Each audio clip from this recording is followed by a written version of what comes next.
Good morning. Welcome to Chamber Live and the latest edition of our HR Forum, brought to you by the East Lancashire Chamber of Commerce and sponsored by Forbes Solicitors. The views expressed in this webinar don't necessarily represent the views of the East Lancashire Chamber of Commerce. All facts were believed to be correct at the time of recording on the 11th of November 2020. And I've always wanted to say this: the scenario that you will see played out, whilst entirely plausible and very well acted, is a work of fiction. Names, characters, businesses, events and incidents are fictional, and any resemblance to actual persons living or dead or actual events is purely coincidental. I feel like I'm Steven Spielberg. Today's webinar then is something completely different, a mock investigation acted out for you by the team from Forbes. You'll see unfolding in front of you how a disciplinary investigation could pan out in your workplace, the potential pitfalls and the points of law that are relevant to the process. If you're playing along at home on catch up and you're watching this on YouTube, if you would like the supporting bundle to enhance your viewing experience, then just pop an email to membership@chamberelancs.co.uk. That's membership@chamberelancs.co.uk. Now, we're very grateful to Forbes for being a really hands-on sponsor of this HR forum, particularly appreciative of the amount of work and dress rehearsals that have gone into today's event. So it gives me great pleasure to hand over to Emma and let her introduce her team. Emma Swan then is a partner at Forbes. She's the head of commercial employment there. She works with clients of a variety of sizes in contentious and non-contentious matters. Key sectors Emma works with include manufacturing, construction and hospitality. And she works with clients not only as an employment lawyer, but as an accessible and attentive business advisor. Delighted to hand over to Emma and the team from Forbes. Thank you very much, Simon. Good morning, everyone. After that intro, we've got a lot to live up to. So hopefully we will answer all your questions and give you a little bit of entertainment this morning as well.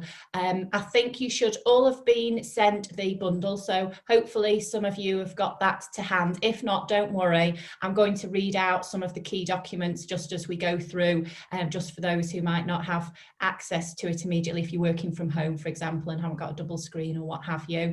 The first part of the entertainment comes from me trying to share my screen. So we've had a number of tech checks just to make sure that I am doing this properly, and hopefully you can all see that. Simon, perhaps you can give me a thumbs up if that's showing. Thank you very much. Okay, so just a quick intro to who we have got playing parts this morning before we get started. All the names here are from our team. So the line manager is being played by Amy, the first employee by Trishna, employee number 2 by Abby, number 3 by Sabine. We've then got our investigating officer, who's the supervisor, played by Charlotte. We've got the trade union representative, and no one's allowed to boo her, it's Fern. And we've got me playing the narrator. So if we make a start, we are going to talk you through a little bit of a role play, and then as we go, we're going to stop and discuss the elements that you've seen played out before you. So if we start, an altercation has occurred between 2 colleagues in the staff kitchen. This was seen by a 3rd colleague who's now on her way to report this to their line manager. Hi, Trishna. Come in, what can I do for you? Well, I've just seen Trishna and Abby fighting in the kitchen. I think it's over now, but I thought I'd better come and tell you, just in case anything needs to be done. Okay, can you tell me what you've actually seen?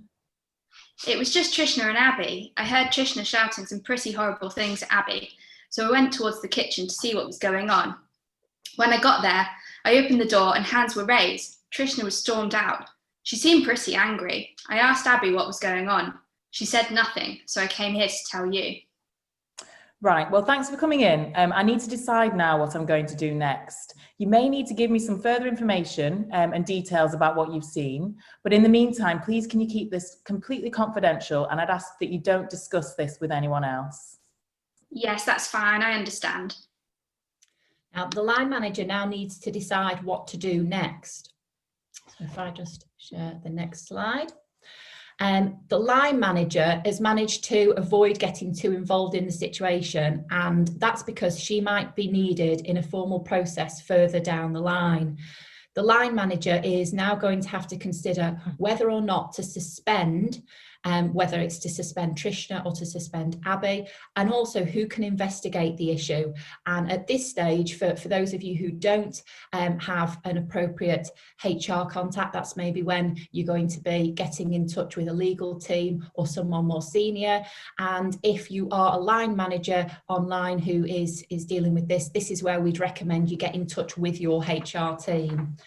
So it appears that there's been an argument between Trishna and Abby, and that Trishna's pushed Abby. Now, it was clear that they couldn't be working together at the time, and after ensuring there was nowhere else that either of them could be transferred to, in this scenario, it's been decided that Trishna should be suspended to prevent the two of them from working together. Now, I'm going to talk a little bit more about suspension shortly, but just to flag at this stage that suspension isn't a disciplinary action itself, and it might be needed in different circumstances to aid investigations and prevent further incidents. So please bear in mind that in conjunction with this, either Trishna or Abby may file a grievance. So that's something that we're not going to explore for the purposes of this mock investigation, but it is often a common scenario in these kind of situations that someone who's been what they feel is the victim of an attack may then raise a grievance at the same time as you already investigating the altercation that's taken place. So moving on with the script, the line manager is now bringing Trishna into a meeting room. Hi, thanks for coming in. I've had a chat with Abby and Sabine about what happened earlier, and I understand that the relationship isn't great at the moment between you and Abby. Because there may be an issue, the decision has been made to suspend you from work pending investigation. Wait, what? Why? That's not fair. It's her fault. She should be suspended, not me. Well, I have looked at the other alternatives, but as there are allegations of gross misconduct in that you've allegedly assaulted another member of staff, we've taken this decision to ensure the safety of all involved. Assaulted? Hardly. We just had an argument. Well, on the basis of the current information that I've been presented with, that is the decision that's being taken. This is absolutely ridiculous. It was a little argument that she started. I can understand your frustration, but please do know that suspension isn't disciplinary action. We've just done this to ensure that the full investigation can be carried out effectively. The suspension will only be temporary and it will be on full pay. Well, I don't appear to have a choice in the matter. I can't believe I'm being suspended when it wasn't even my fault. Just let me know when I can come back. Now, at this stage, if we were live in person, Trishna would be stomping across the front of the stage as she storms out of the office. Unfortunately, we can't do that at the moment, so please just picture in your mind's eye Trishna stomping out of the office. So now, if we move on, and we're going to think about the suspension here at this point, and in order to make a decision to suspend, there's just the first poll that we are going to run. And what I would like you to think about is just reflecting on what has just happened between Amy investigating with Trishna, and it is whether we would have asked Sabine more questions, and Sabine was the first part, the person who has seen what has allegedly taken place. So do you think in reaching a decision to make a suspension, you would have asked Sabine some more questions, yes or no? And would you have done anything else, yes or no? So balancing out a little bit more, we'll just give it a second to...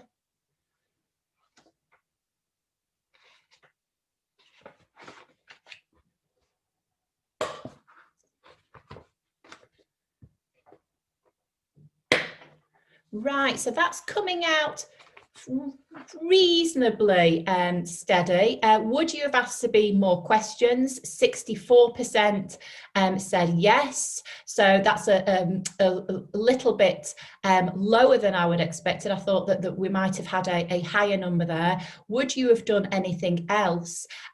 No, for 55%. So a lot of people who would be quite satisfied with the initial discussions that are happy to take Sabine's account so far, that she's seen an altercation, that she thinks that it was Trishna who shoved Abby and Trishna who was raising her voice. So quite happy to move on to a suspension there. So if we close that poll, and we will just discuss suspension a little bit more. So I think you have to close it on your screen as well, Emma, because you're a co-host.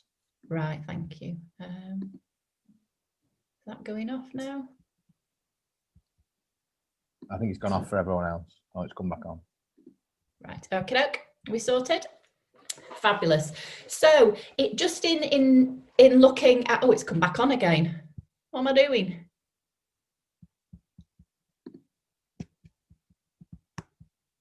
Right.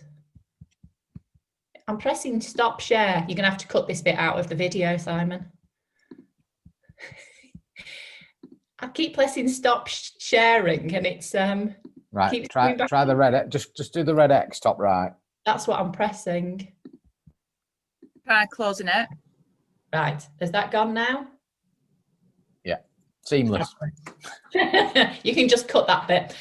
Okay, so just looking at suspension then, it's really important, and as tempting as it is, that you shouldn't have a knee-jerk reaction and just assume in certain situations that suspension is the only really option open to you, or that in a scenario of gross misconduct where you've got two people having an argument, or there's allegedly been some violence or an altercation, you shouldn't immediately be thinking, right, we've got to suspend one or both people.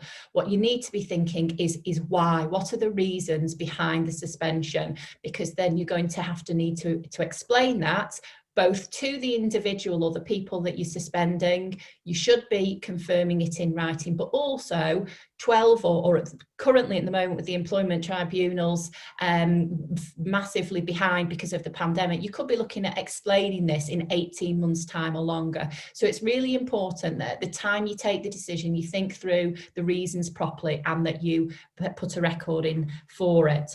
Now, I've referred there to a case, and this was, although it's two cases, they were actually heard together as they went through the appeal process. And what happened, first of all, in the London Borough of Lambeth case, this was a case where a teacher was suspended because of the force that she allegedly used with two children. And she'd not been asked for her response to the allegations. There was no evidence of consideration given to any alternative to suspension. And she resigned that very same day when she was suspended. So it's really important to think, how are the individuals going to respond when you suspend them? And have you given them a sufficient and a reasonable reason for taking that action?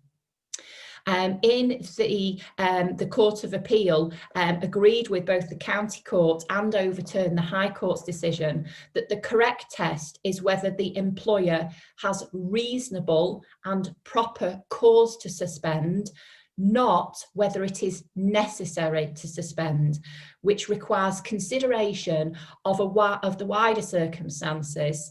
And you should also be thinking about the events preceding the suspension and the extent to which you might think, if you looked at it objectively, are you just having a knee-jerk reaction, or do you have some genuine concerns about the individuals continuing to work together, Do you think that they are going to try and interfere with the investigation process? Are there alternatives to suspension? So could you move people to work in different areas? At the moment, we've obviously shown that in a lot of jobs, people can work from home. Could you have one of the individuals working from home rather than simply suspending them, or changing their work pattern if they work on different shift patterns? So it's really important that you think long and hard before suspending.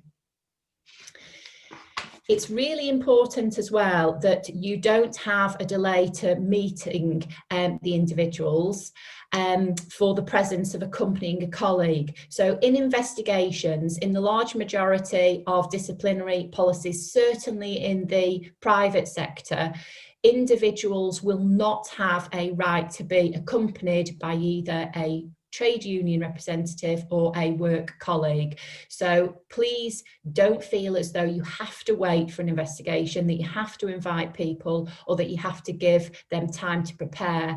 What you'll find, certainly in gross misconduct scenarios, is that the sooner that you can have an investigation meeting, often with the perpetrator, without giving them notice so that they've no time to get the story straight or prepare for it, the more likely you are going to get an account of what has happened and a bit of honesty, or be able to catch somebody out, because they may give you one line during the investigation when they're not prepared, but then come with a different story in the disciplinary hearing when they have had more notice and they have been able to prepare for it. And then it's sometimes those contradictions, or those changes in story, or those missing parts to what they've told you in one account and not the other, that will then help you establish whether someone is credible, whether you do believe them in reaching the decision later on. So that's something to be thinking about. If you are suspending someone, as I've already said, really important to write it down, talk about why it is you have reached the decision to suspend, what concerns do you have, what alternatives have you looked at and decided aren't appropriate, and also what conditions you are attaching to the suspension. So it's likely that you will want to insist that they don't have any contact with colleagues, with customers, with clients. You might explain that they're having reduced access to any IT systems or telephones, etc. And it's really important to spell out what you expect from them. Are they allowed to attend the premises or not? Now, it's very important to keep your suspension under review. Some policies will say that you will have a set amount of time where you are going to be reviewing it, others will be silent, but really you shouldn't have anyone on suspension for any longer than 3 months. If you're getting to that kind of length of time, then there are going to be a lot of questions from the tribunal as to why it took you so long to have someone on suspension. Also, from a financial point of view, it's a long time to be paying someone on full pay and out of the business when you could be moving things along a lot quicker. So really important.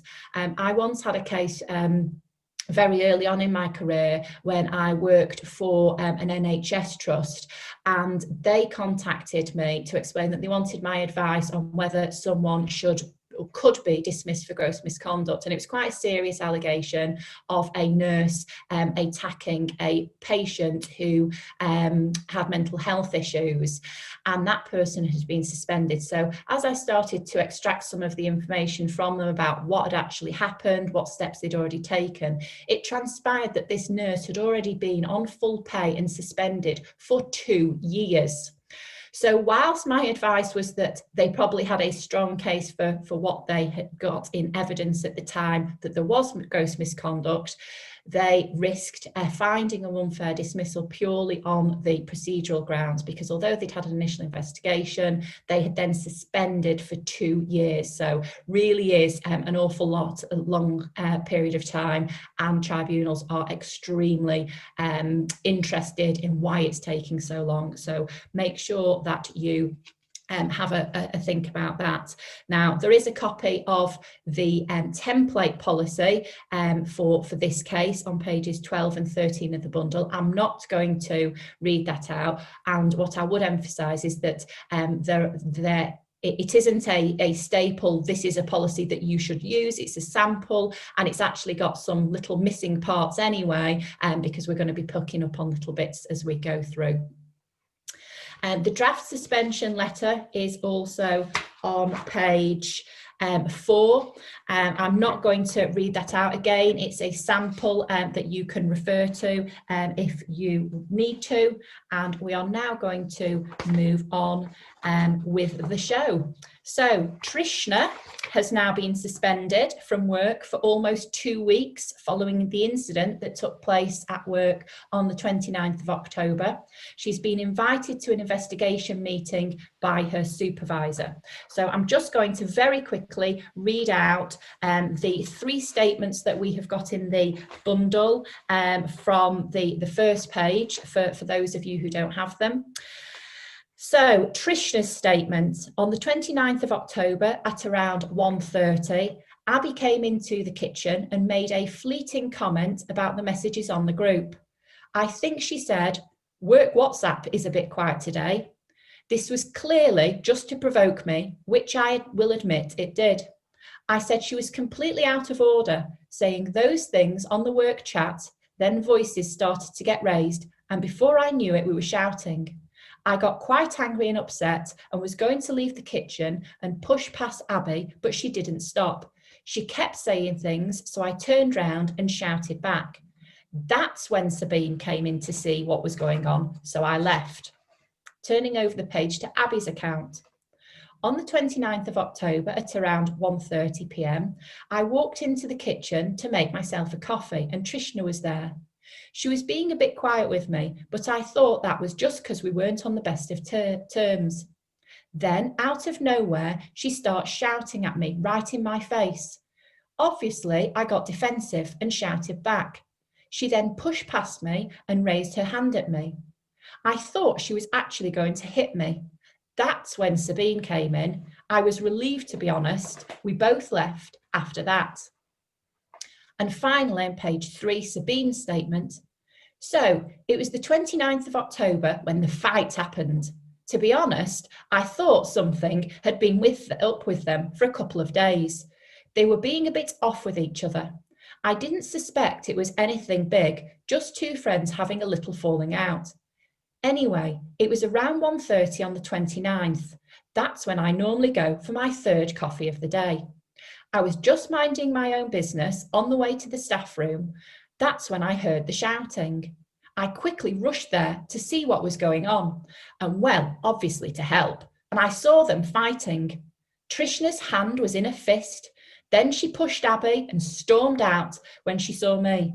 I don't know what would have happened if I wasn't there. Somebody could have got hurt. And we're moving on now to the investigation meeting with Trishna. Hello Trishna, thank you for attending today. As you know, this meeting is to investigate the incident that occurred between you and Abby on 29th of October 2020 at around 1:30 p.m. in the staff kitchen. I note that you've not brought anybody with you to accompany you at the meeting. Whilst you are not legally entitled to accompaniment at an investigation meeting, we did offer you the opportunity to bring a work colleague or a trade union representative. Are you happy to proceed without one? Yes, that's fine. We're okay now. I just want to get back to work. It was an argument, she deserved it, and it's over. I read your statement of events and have spoken with both Abby and Sabine, and I understand that what happened was, at around 1:30 p.m, there was an argument between yourself and Abby. You then pushed Abby and raised your hand into a fist and continued arguing with her.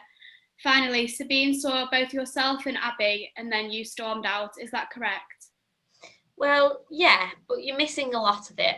Basically, it all started when she was attacking me on Facebook. She was talking about my breakup, saying that I was an idiot and that I should never have been with him. And to top it off, she then said some really offensive things about me, and she started being disrespectful to me on the work group chat. I don't recall pushing her though. Your statement seems to imply that Abby started the altercation in the staff room, but this differs from what Abby has said. Can you confirm who raised their voice first and who started the altercation? Well, it was her. She started by bringing up the WhatsApp conversation in the first place. She said I was being a child on the group chat. Can you tell me who raised their voice first?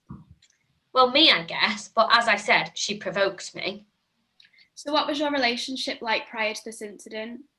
Well, we'd always got on really well. We went for drinks on Friday nights with all our colleagues, and we've always had a bit of a laugh, and that's why she knew about my relationship. We were really close, but this time she just stepped out of line. Okay, so how was your relationship at work? I mean, it was okay, and I still want it to be okay. We're just friends that have had a falling out, and it did go a bit too far. I just need to speak to her, and we can get this all sorted. Do you think it was appropriate to argue about this in the staff room? I didn't think about that at the time. It just got really heated. It was just the messages on the work group chat got me really annoyed. I can show you how bad they were. Were you aware that the shouting could be heard from outside? I guess it would have been. We were pretty loud. Did you raise your hand at Abby?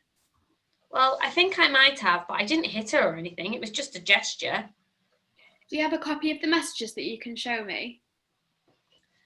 So if we just look at the messages that Trishna is going to be showing us on page 7 of the bundle, and I'll just read them out.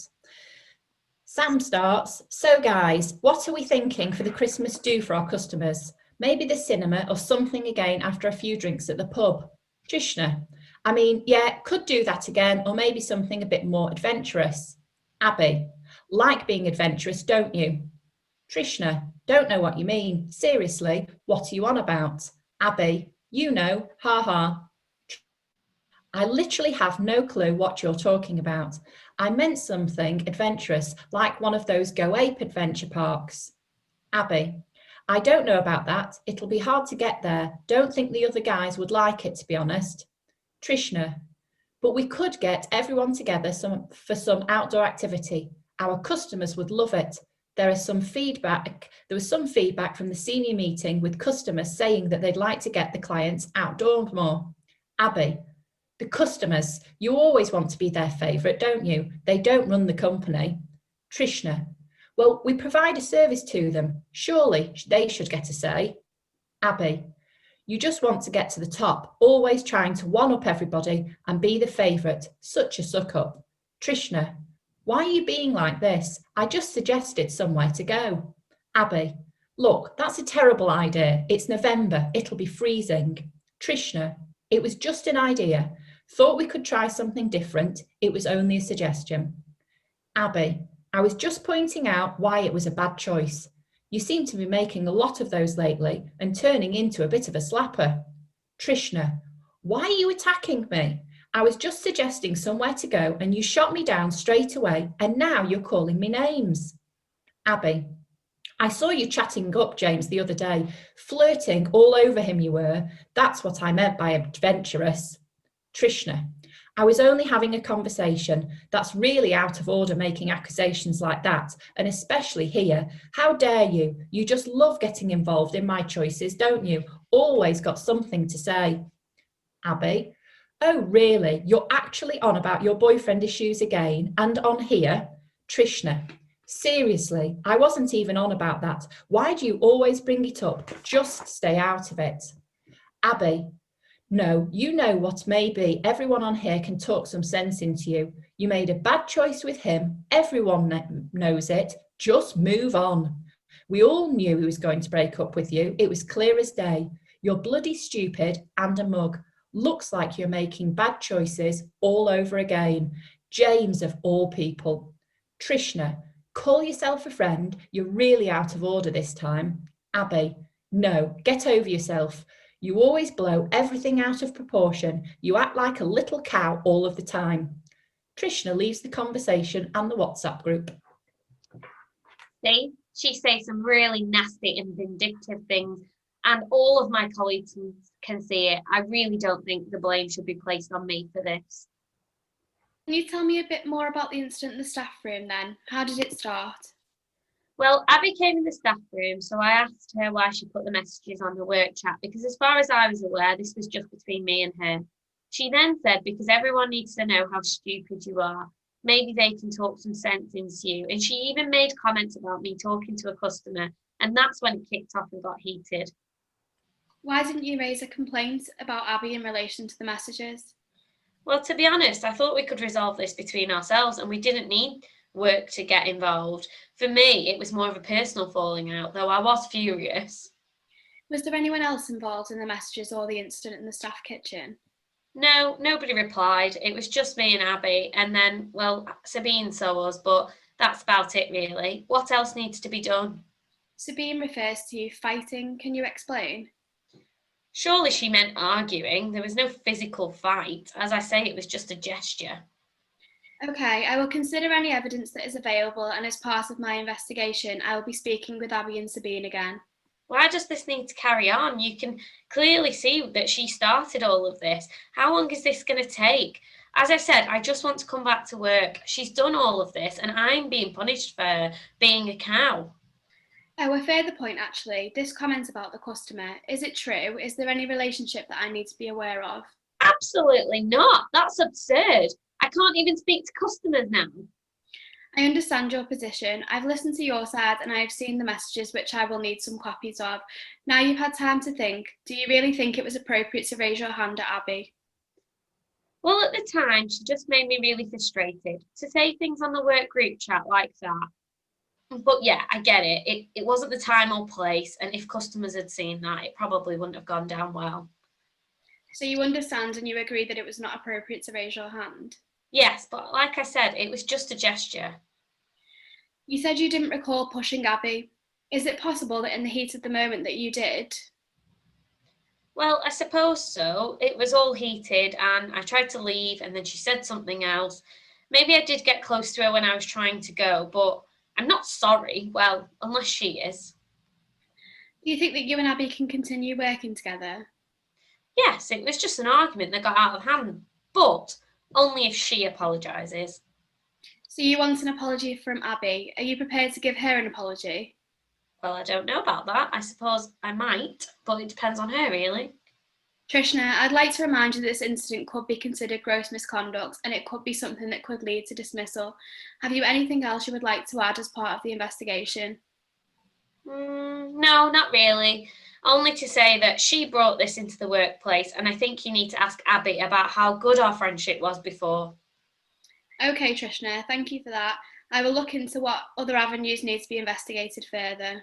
Just ask her how this all started and you'll get the bigger picture. It wasn't a one-way street, you know. I just hope it's over quickly. It's difficult to say at this stage how long it will take, but I will of course keep you updated, and once the investigation is complete, I will write to you to confirm whether or not there will be any further action. Thank you for your time. Thank you. So the meeting's drawn to a close with Trishna, and what I want to just focus on for the next few minutes is about considering an investigation. And it's really important that the investigating officer understands what their duties are and that they have had at least some training so that they've got a proper information as to what they need to do. And the critical thing really with any investigation is that the investigating officer has a plan to start with, and that they don't just launch into it by thinking, right, we need to speak to X, Y, and Z and just go straight into it. What they need to make sure is that they have some sort of frame of reference. What is it that they are investigating as the starting point? And then think about from that what they need to look at. So here we have obviously seen, as part of the investigation, discussions with Trishna and Abby and Sabine, and we have had the WhatsApp messages referred to. But it's really important to also think, as the investigating officer, what else might there be?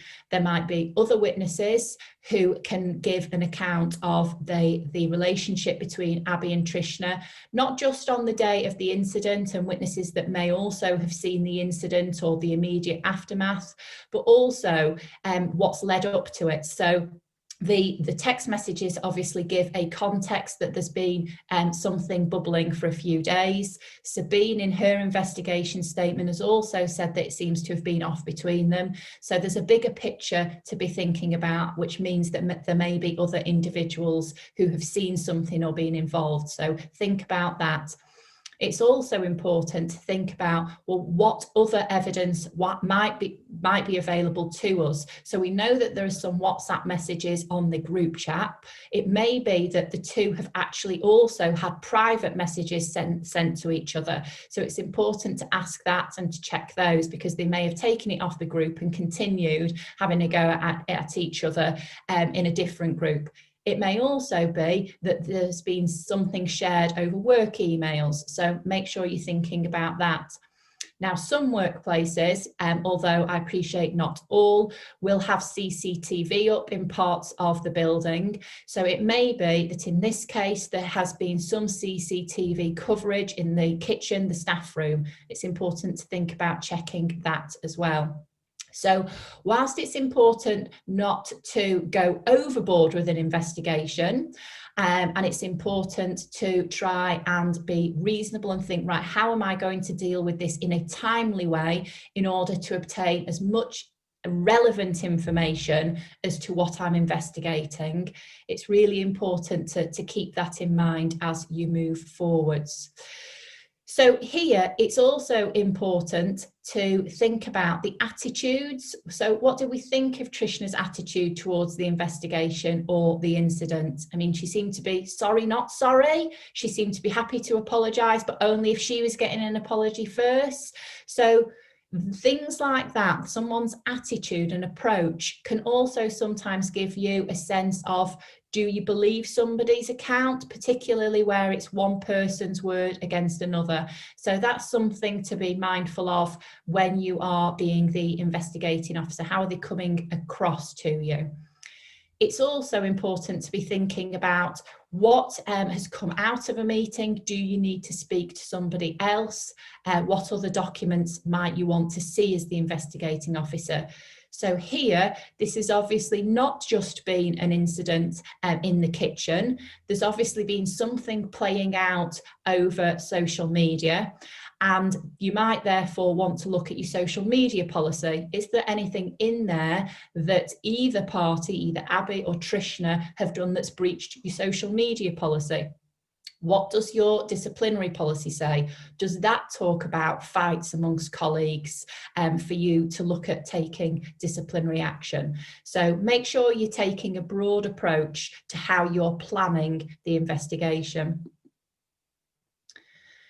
Now, what you will find in a tribunal is there is a lot of discussion by the legal parties about what is reasonable and whether it is in the range of reasonable responses. And this is the test that the tribunal judge has to apply. So things like how long is it taking you? Who are you speaking to? What documents have you checked? They're all the kinds of things that a tribunal judge will be thinking, was it reasonable of you to have taken the time you did? Did you do it so quickly that it's unreasonable because you've missed steps out? Or has it taken so long that it's unreasonable to keep the people waiting who have then possibly been told that there's going to be further disciplinary action, or indeed that there's not going to be any disciplinary action? You also need to think about, is it reasonable that you've spoken to the people that you have spoken to? If you decide that actually you're going to speak to everybody in the team, that you can catch them out on anything else, that could be deemed to be unreasonable. But if you only spoke to Abby and Trishna and didn't bother speaking to Sabine, who'd witnessed the incident, then it could be seen to be unreasonable. So it's really important each time you're making a decision about who you're going to speak to, or when you're setting a meeting and thinking, oh, I can't manage to fit that in tomorrow because I've got too many of my own jobs to do, I'll put it off till next week. Is that a reasonable decision on your part? Keep a record as well of what decisions you are making and why.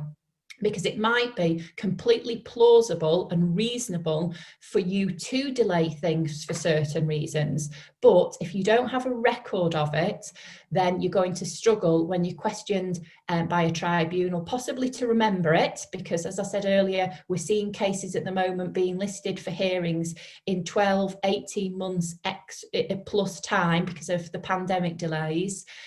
Or you may be questions as to whether that was genuinely the reason that you had at the time, and have you just yourself come up with a better reason now that you've had time to think about it, prepare for a tribunal hearing, speak to a solicitor. So keep a record if you are the investigating officer. It can be something as simple as writing in your own diary a record of what's going on. You could be emailing your HR team to keep them updated with what you've decided to do at which stage, or you may want to keep almost a Word document diary of what is happening contemporaneously and what decisions that you are taking. And it's really important to keep that record. It's also really important, and you'll probably all think, oh, this is a really simple one, Emma, but it is incredible how many times this is missed, and we check and people haven't done it, is follow your own procedure.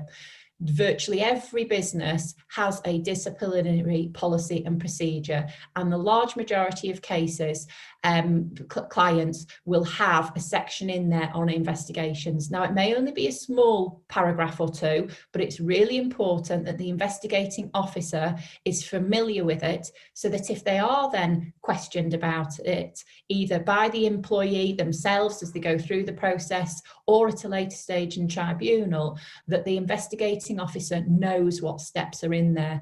Do you know if your investigating procedure allows for someone to be accompanied at an investigation meeting? Do you have time frames for how quickly you will deal with an investigation or follow up on an investigation? So it's really important to be familiar with those things. Just a couple of cases, and now before we move on from the investigation to explain some of the slight nuances in certain cases.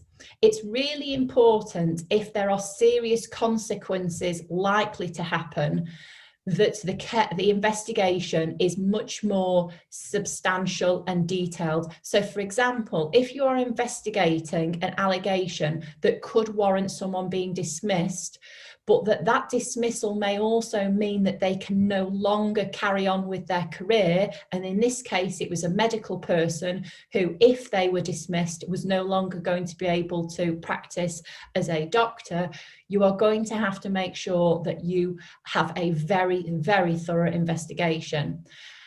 It's also a case that reminded us that if there is a conflict of evidence between witnesses, you do not have to come down on one side or another. Often we find investigating officers and indeed disciplinary officers very keen to take one side or another because they think that they have to from a legal perspective.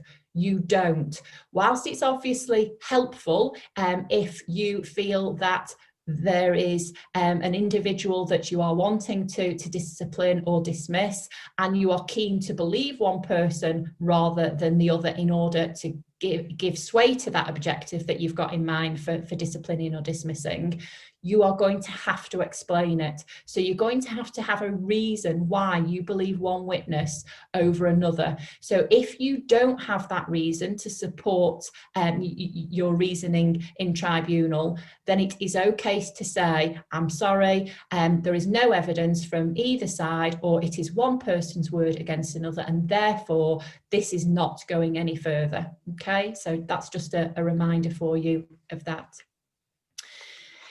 It's also really important, and this is a reminder from the case of Stewart versus London City Airport, that as the investigating officer, you need to consider carefully carrying out further investigations suggested by the employee.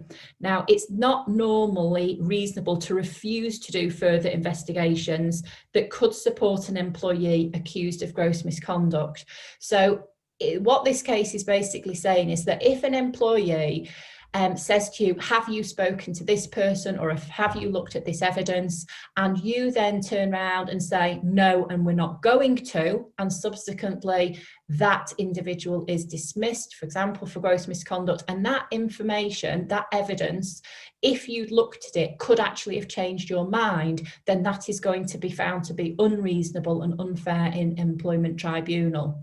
So whilst it might be that an employee suggests that you speak to lots of different people and you think, absolutely not, we don't have the time for this, we don't have the resources for this, and we don't believe that any of these people are relevant, then that's okay to come to that conclusion for those reasons. But you then need to make sure that you explain it to the employee.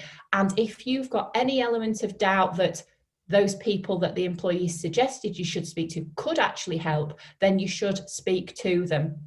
Now, one thing that we sometimes find is that an employee won't make any suggestions during the investigation process, but they will then wait until they've been invited to a disciplinary hearing, and they then say, can we call our own witnesses?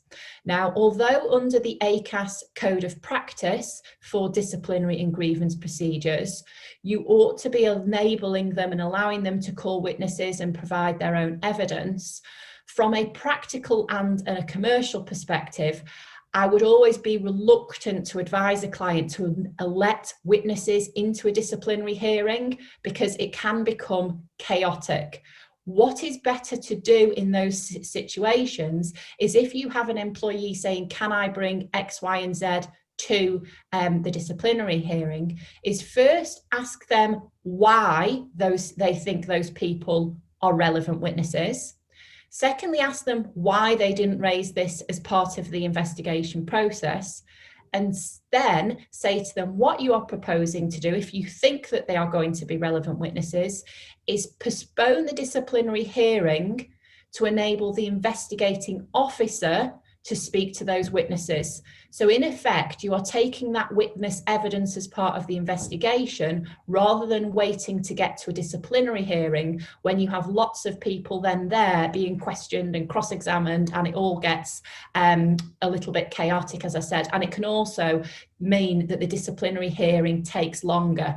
Sometimes employers will then say, oh, well, if the employee is calling witnesses, we want to call witnesses. And you end up almost thrashing out a tribunal case at a disciplinary hearing, which is not effective at all. You're better off getting all your evidence and all your witnesses spoken to as part of the investigation process. And then once you've done that, you can then resume the disciplinary hearing, because the employee will now have a full set of statements from all the witnesses, theirs and the ones the investigating officer had chosen to speak to, and all the documents. And you can move forward with the disciplinary hearing, just focused on what the employee has to say and the evidence that they want to rely on, rather than bringing in other people. One question that we also sometimes get asked, which was answered by this case, was, does an employer have to investigate every line of defence that an employee puts forward in a case of suspected misconduct? And this was a case where the individual was being investigated for allegations of fraudulent petrol claim expenses. And what the employee wanted them to do was to check absolutely every single claim that they had put in, almost line by line, go through the expenses and check with him whether he had an explanation for why he was putting in a higher claim for mileage than it had shown up on the, the AA route planner or whatever it was they're using to check, to say that this journey should have only taken 10 miles and he's put 20 miles down. And rather than asking him line by line, they took a sample out there, and where he couldn't provide a reasonable explanation, so for example, there'd been a diversion because the motorway had shut, was one of them, they relied on questioning a sample. And he said that that was unfair, because they should have checked checked every single line, and that in that case they would have decided that he wasn't guilty of misconduct. The tribunal disagreed with him, and they were satisfied that just using a sample and investigating the key evidence behind the allegations was going to be sufficient and in the band of reasonable responses. So now we are going to move on to the second investigation meeting between Abby and Charlotte. Hello, Abby. Thank you for attending the meeting today. As you know, this is to investigate the incident that occurred between you and Trishna on the 29th of October 2020 at around 1:30 p.m. in the staff kitchen. Do you recall what happened on that day? Well, yeah, Trishna pushed me against a wall and raised a fist at me. Okay, so going back, how did it all start? Well, it started from some outside work messages. Trishna was getting all upset about this breakup, and I was just telling her how it was. She obviously didn't like that. It all got a bit heated, and I was just trying to talk sense into her. Then I thought it would help if I let some of our colleagues know so that they could try to talk some sense into her. And I made a couple of other comments, you know, in jest, which she clearly took the wrong way. Anyway, I walked into the staff kitchen and she asked why I put it on the group.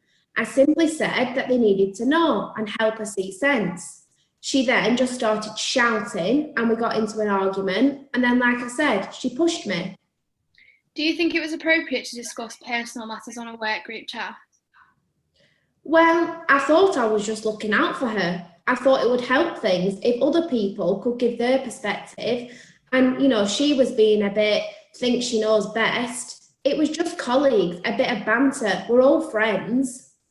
Yes, but do you think it was appropriate to bring personal matters into the work environment?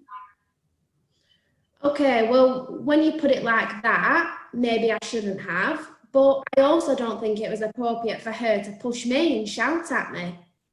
Do you agree that some of the comments made in the Facebook messages in the work group chat were unkind to Trishna and could have caused her to get upset? Well, I thought I was just being totally honest, and I didn't think she would mind. She can usually take a joke. Looking back, maybe some of it was a bit harsh. What about the comments about the customer?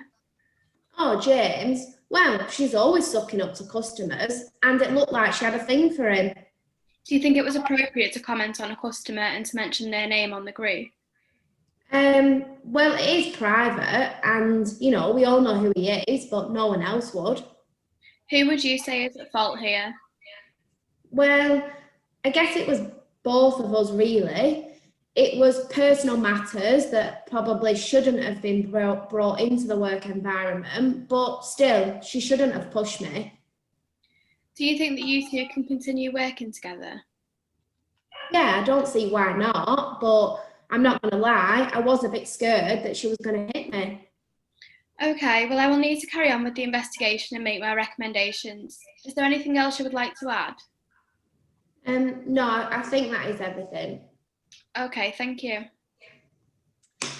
Okay, so whilst you're all just mulling over in your minds whether you're going to be taking disciplinary action, and we're going to run a poll in a moment on the next slide, I think this is probably time to think about what we'd be putting in a disciplinary invitation if we were to be inviting Abby or to Trishna into a disciplinary, because that's the next stage. The investigation's complete. If we're going to discipline, what are we going to put in there? Now, it's really important at this stage to be very precise with your allegations. When we have clients who ask us to check over disciplinary invitation letters, what is a common not necessarily a mistake, but a common change that we make to the invitations that we review is that allegations aren't precise enough. And what's often has happened is that disciplinary policies and procedures are looked at and a very generic allegation is put in there. So, for example, you'll pull out of your gross misconduct list from your disciplinary procedure and put an allegation of fighting and swearing and an altercation. There won't be anything specific. So it's really important to have a summary of what the allegation is in terms of what has happened. So the allegation here being that on the 29th of October, there has been an altercation between the two individuals that has allegedly led to someone shouting, possibly swearing, possibly becoming physically violent towards somebody, and referencing the fact that that could amount to gross misconduct under the policy for disciplinary. We also need to think in this case about the social media aspect. Has there been a breach of your social media policy? If there is, you need to reference that, but you also need to explain why you think there has been a breach of social media policy. It isn't good enough just to list the allegations are potential gross misconduct and breach of the disciplinary policy and breach of social media. You have to explain what it is that you think the specifics are. It's also really important to flag up what the potential outcome could be. So if you're thinking that this could only get up to a final written warning, say so. Don't frighten someone with potential dismissal if that is simply not a potential outcome. But equally, if it is one that you think may be on the borderline between a final written warning and a dismissal, then make sure that you put in there to go for a dismissal. It's also really important to remember that they have the legal right to be accompanied to a disciplinary hearing. So we need to make sure that we pop that in there as well to make sure that they've got the right to be accompanied by a trade union representative or a work colleague. And it's also important to make sure that all the investigating documents and evidence that you're going to be relying on at the disciplinary hearing is included. So I was just talking about the investigatory documents and that it's really important to make sure that you include everything with your disciplinary invitation. And effectively what you need to do is make sure that the employee has exactly the same documents that your disciplinary officer or panel are going to have. It's really important that the decision that the disciplinary officer is making is based on all the evidence and information, and that there isn't anything secret or hidden there that the employee themselves might not be aware of and may themselves want to comment on if they did. So what we sometimes find is that just in the lead up to the disciplinary hearing, an invitation has gone out, and then it comes to light that there's either additional documents that the disciplinary officer would need to see, or that there has been a witness that has been either come forward or someone has suggested that they need to be spoken to, and so a witness statement has been taken. And whether that extra evidence information comes from the employee or indeed the disciplinary officer, for the disciplinary officer coming from the investigating officer, it's really important that the disciplinary hearing only goes ahead when all that information has been provided to both the employee and the disciplinary officer. And not only that you have given the employee sufficient time to look at that evidence and consider it and have time to prepare for the hearing as a result of that information. Now, it is far more important to take the time, particularly if you are looking at a dismissal scenario, for somebody to have the time to look through that information and prepare than be panicking thinking we've got to do this in a timely fashion. A tribunal is not going to criticise you for postponing a hearing if new information has come to light, so that your information sharing has a reason. You're able to say, and again it's important to document to the employee, you're postponing postponing the disciplinary hearing till such a date, such a time, as a result of new information or new evidence coming to light that you are including in that letter for them to consider and have time to prepare for the hearing. So really important, again, to be documenting your thought processes to why there's a delay, but it's absolutely critical, and it's more important than the time delay to ensure that the employee has all the information that the disciplinary officer is basing their decision on. Right, now if we move to the next slide, we're going to run a quick poll before we decide what is happening next. So, who do you believe? Do you believe Trishna? Was it all Abby's fault for getting her going on the WhatsApp and then stirring it in the kitchen? And was it Abby who perhaps started shouting first, or was it Trishna? Should Trishna have taken it on the chin? Should she have not reacted? Should she have simply walked away without shouting at Abby, whether that was shouting in retaliation or shouting herself, and should she not have pushed her? Do you think at this stage that there's more that we need to be investigating? So far in this investigation, we've only spoken to Abby, Trishna and Sabine, and we've only seen the WhatsApp messages for the group. So do we think that there are going to be more social media things that may have been exchanged that we should be checking, either between Abby and Trishna or more widely? Do we think that there's potentially other witnesses, other people who were on the group chat, other people who've been in the office that day? Do we need to check the company policies, because the investigating officer hasn't talked about those at all in this scenario? And is there something else? So, a lot of people siding with Abby. She's just raised her arms in a little celebration there. So at the moment, we think that we're looking at Trishna as a possible person to be disciplined, but there's a fair number of you there who believe that we should be looking at more things, investigating further before we make a decision.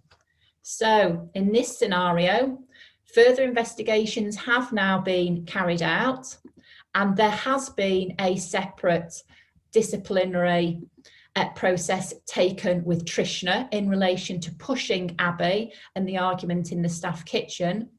But for the purposes of this mock tribunal, we're actually going to focus on the disciplinary process that's now been taken against Abby for what we consider to be her role in this. So handing over now, Abby is now being dealt with under the disciplinary procedure.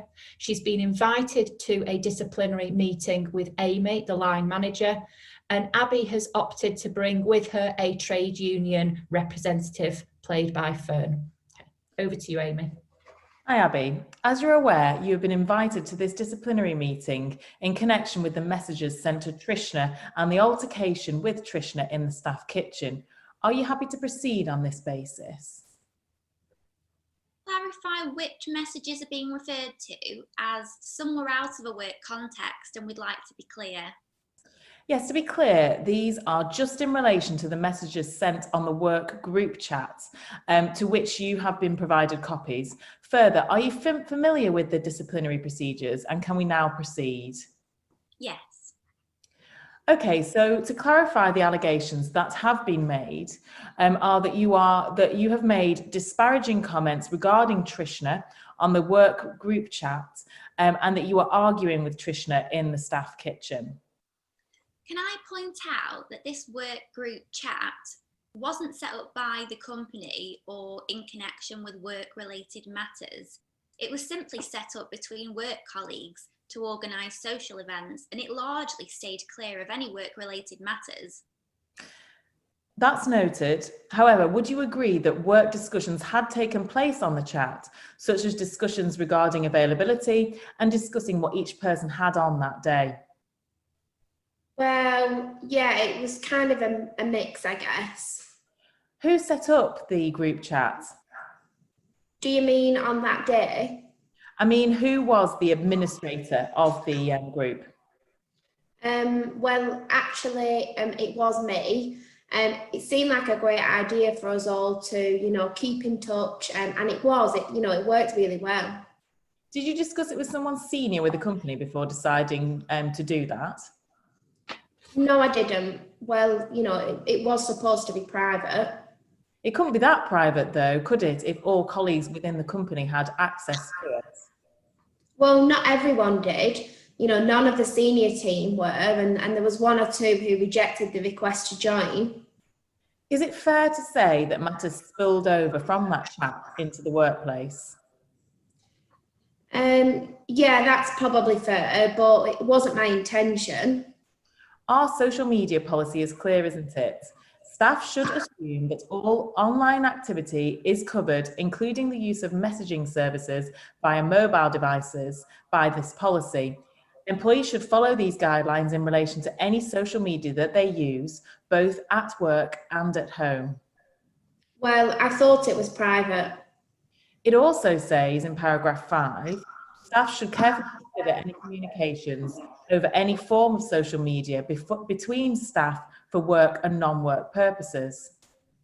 Can I ask what action is being taken against Trishna, as she's clearly the most at fault here, considering she pushed Abby? Please can you note that this meeting is to determine what action, if any, is to be taken against Abby, and any other process regarding any other employee will be dealt with separately and of course is going to be confidential. But is consideration being given to the messages sent over Facebook to Abby, as this was clearly the fuel that led to the messages? We are looking at all the circumstances. Abby, did you think of what the consequence may have been for sending the messages? Well, like I said, I thought it was private. And what about the allegations relating to the customer, James? Those are rather serious and they identify a customer. Oh, I was only teasing her. I thought she would see the funny side.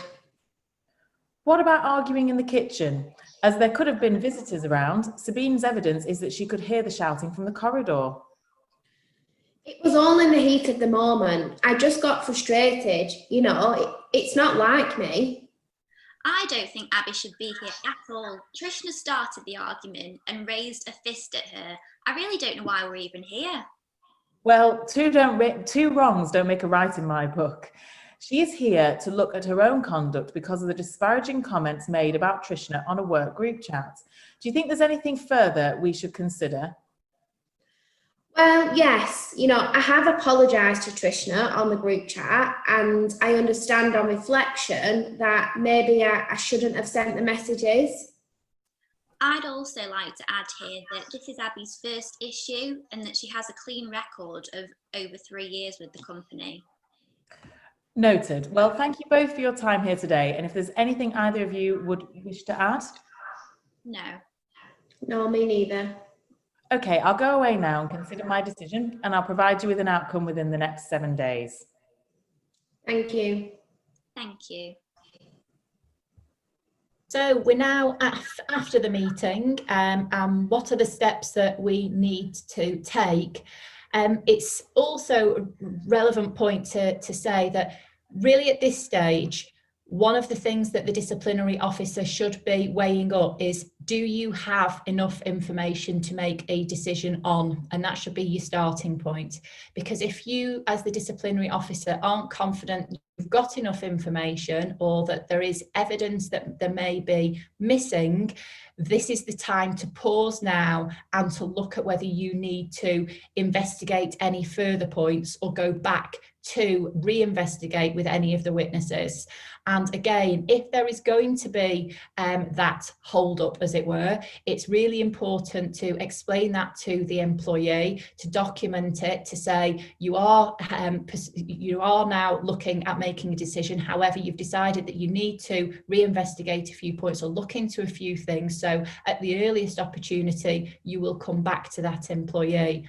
It's also important to bear in mind that you shouldn't go away and investigate anything further or look at any new evidence and then immediately go to your decision making, because that new information that has come to light, that new evidence, needs to be provided to the employee again in case they have anything additional they want to add to what they've already said in the disciplinary hearing. And it's only after the employee has had that opportunity that the disciplinary officer will ultimately have all the information that they need to make the decision.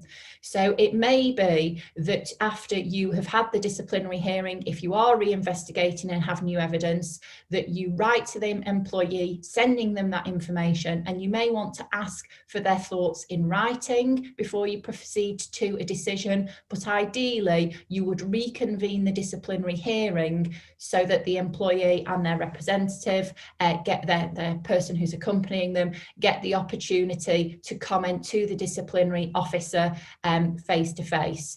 So it's only then at that stage that the disciplinary officer should be reaching a decision. It may be tempting for them to think, right, whilst we have to go away and reinvestigate or look into these points, my decision is already going to be this, unless that new evidence changes my mind.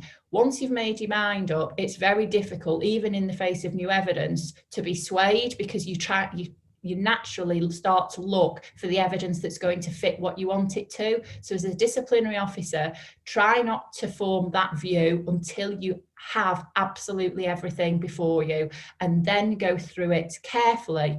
It's also really important for the disciplinary officer to be considering the evidence against the allegations that have been put in the disciplinary invitation letter. So to have that letter to hand so that the disciplinary officer doesn't go off on their own tangent. A disciplinary officer may think, well, actually, we should have had allegations, additional allegations, and because we've got the evidence, I'm going to make a finding on those things anyway. That will be considered to be unfair, and I'm going to refer to some of the issues in this case in a moment. But it's really important that the decisions are only based on the allegations that the employee was aware of, and that the employee had the opportunity to talk to the disciplinary officer about and provide evidence to as part of the investigation. Anything else that comes to light, please do take advice from either your legal team, from ourselves, from your HR team. Don't just allow the disciplinary officer to go ahead and make those decisions. It's also important to be considering the mitigation very carefully. Yes, you do have to be consistent with how you apply your disciplinary procedures and your sanctions, but each case will turn on its own facts. And that's a phrase that you will hear from the Forbes team time and time again. Tribunals will take into account the specific circumstances that you are looking at, and each employee's circumstances will vary considerably from case to case. It may be the similar kind of allegation. It might be an allegation about a fight that you're dealing with regularly, but each time there may be a different factor that you need to take into account that will make your decision different. So make sure you actually consider the mitigation. It's also really important, if you are thinking that someone is guilty in this scenario of misconduct, what appropriate sanction there is, what alternatives there are to dismissal if you get to that stage. Okay, so we're just going to run our final poll here to get a sense of where you are all swaying. So if we can launch this final poll, what would your next steps be? Would you take any further action, or would you decide that actually Abby isn't guilty of misconduct? Would you issue her with a written warning, taking into account that she feels as though it was appropriate to make the comments, that she was seeking a bit of support from her colleagues to help Trishna, that it was just a bit of banter in what she thought was a private group chat, albeit with work colleagues? Or would anybody dismiss her? Abby's very relieved to see that no one's hit dismissal yet. Right. Okay. I think that's settled down now. So It looks there as though the majority would just issue a written warning. A very small minority would have decided to take no further action, and it may be that in some scenarios it would have just been a bit of an informal chat with her, a bit of education on what she should and shouldn't be posting on groups on social media if this was the first time, and some have issued a final warning. Okay. So in this case, if we look at page 11 of the bundle, you will see, and I'm just turning to it myself, that Abby is being issued with a final written warning. But one of the things that I just want to draw your attention to as one of the issues that could be challenged here on appeal, we've not scripted an appeal here. I'm going to be talking through in a moment some of the other legal concepts and issues that you need to think about in HR processes for investigations and disciplinaries. But one of the issues in this case that you will see, if you look at the invitation to the disciplinary, the allegation in the invitation to the disciplinary says, the following allegation has been made against you.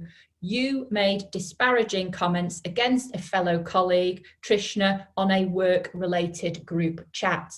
However, the disciplinary outcome letter talks about two allegations.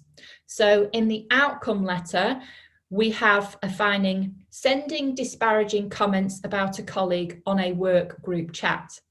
And Amy writes, I considered the statements taken from yourself and Trishna and the copies of messages from the chat. I have also considered the company's social media policy, specifically clause 5. In light of the evidence presented, I found that you had made disparaging comments on a work group chat. The chat had been used for work-related discussions as opposed to a completely social chat, and the social media policy is clear on being cautious about what you write in any context.